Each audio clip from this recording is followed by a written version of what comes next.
Shalom, selamat pagi. Sate pagi hari ini bertemakan Quirseda Road Request.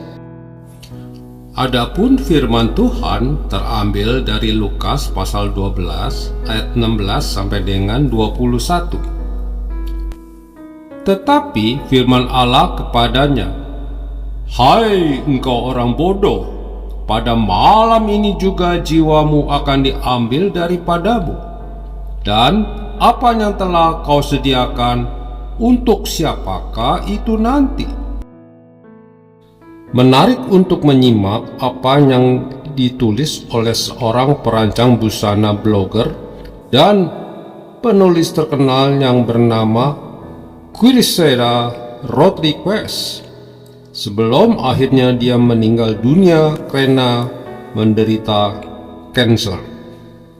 Kesatu, saya memiliki mobil dengan merek termahal di dunia yang terparkir di garasi, tetapi saya harus duduk di kursi roda. 2. Rumah saya penuh dengan semua jenis pakaian, sepatu, dan barang-barang mahal lainnya, tetapi tubuh saya hanya mengenakan baju yang disediakan oleh rumah sakit. 3. Saya punya uang di bank, tetapi uang itu tidak berguna lagi bagi saya. 4. Rumah saya seperti istana, tetapi saya terbaring di tempat tidur kecil di rumah sakit. 5. Saya pergi dari hotel bintang 5 ke hotel bintang 5 lainnya, tapi sekarang menghabiskan waktu pergi dari satu laboratorium ke laboratorium lain di rumah sakit. 6. Saya telah memberikan tanda tangan kepada ratusan orang, tetapi hari ini resep dokter adalah tanda tangan untuk saya. 7. Saya memiliki 7 ahli kecantikan untuk menata dan merawat rambut saya, tetapi sekarang tidak ada satu rambut pun di kepala saya. 8. Saya punya jet pribadi sehingga bisa terbang kemana saja, tetapi sekarang saya harus dibantu oleh orang lain agar dapat pergi ke teras rumah sakit. 9. Rumah mewah, mobil bermerek, jet pribadi, furnitur mahal, begitu banyak rekening bank, begitu banyak reputasi dan ketenaran, tidak ada yang berguna bagi saya. Semua ini tak bisa memberi saya kenyamanan, dan pada akhirnya saya akan dijemput oleh kematian.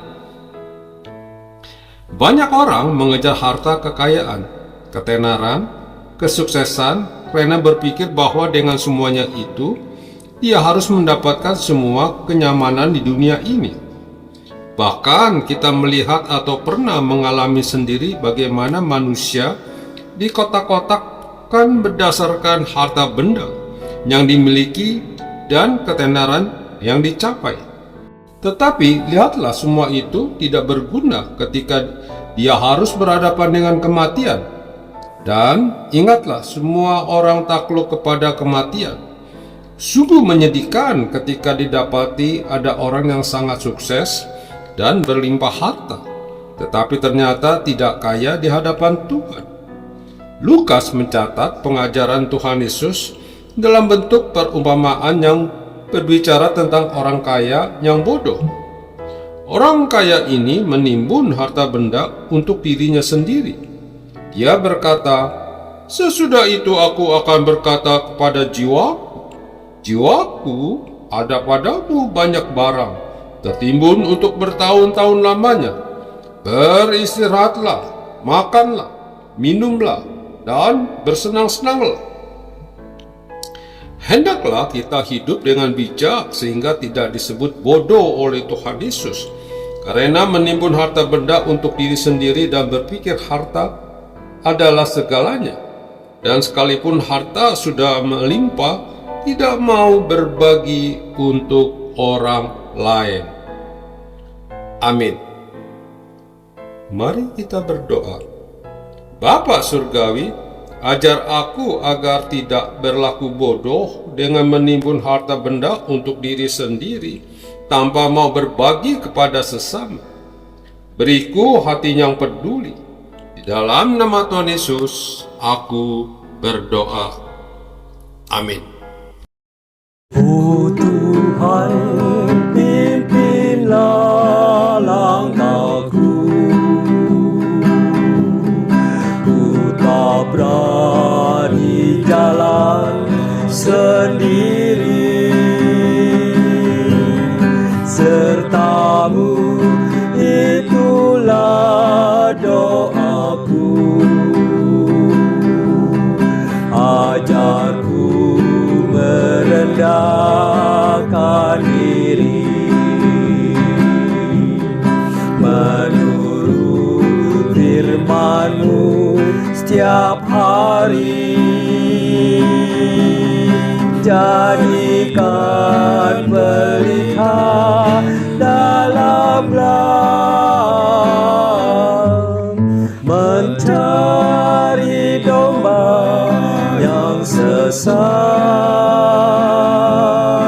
Itulah kerinduan jiwaku. Oh Tuhan, pimpinlah langkahku. Ku tak berani jalan sendiri, sertamu itulah doaku. Ajarku merendahkan diri, menurut firman-Mu setiap hari. Jadikan pelita dalam gelam, mencari domba yang sesat.